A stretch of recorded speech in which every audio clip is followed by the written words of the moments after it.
আজকে আমি আমার গুরুদেবের ছবি বাঁধিয়ে নিয়ে এসেছি, সেটাই আজকে তোমাদের সাথে শেয়ার করব। আমি যখন দীক্ষা নিয়েছিলাম তখনই কিন্তু এই ছবিগুলো গুরুদেব আমাকে দিয়েছিলেন, এবং আমার গুরুদেবের যে গুরুদেব তার ছবি এবং পঞ্চতত্ত্ব আর তার সাথে রাধা মাধবের ছবি আজকে আমি বাঁধিয়ে নিয়ে এলাম। আর আগের সপ্তাহতেই আমি বাঁধাতে দিয়েছিলাম, তো অনেকটাই তাড়াতাড়ি আমাকে দিয়ে দিয়েছে। আর আমি এই ফ্রেমটা পছন্দ করেছিলাম, ভীষণ সুন্দর কিন্তু করে দিয়েছে। তো খুব শিগগিরই আমি ভগবানের পাশে রেখে তোমাদের সাথে সবটা আমি শেয়ার করব। আর এত সুন্দর লাগছে দেখতে যে কি বলবো, মানে ভীষণ ভালো লাগছিল যখন মা ওপেনিং করছিল, খুলে যখন দেখলাম ভীষণ সুন্দর লাগছিল।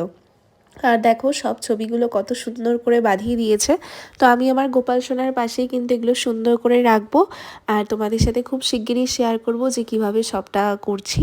আর আজকে ময়ূক সোনাকে দেখো কত সুন্দর লাগছে। তো আবার দেখা হচ্ছে তোমাদের সাথে নতুন একটা ভিডিওতে। সবাই খুব ভালো থেকো। রাধে রাধে বন্ধুরা, হরে কৃষ্ণ, টাটা।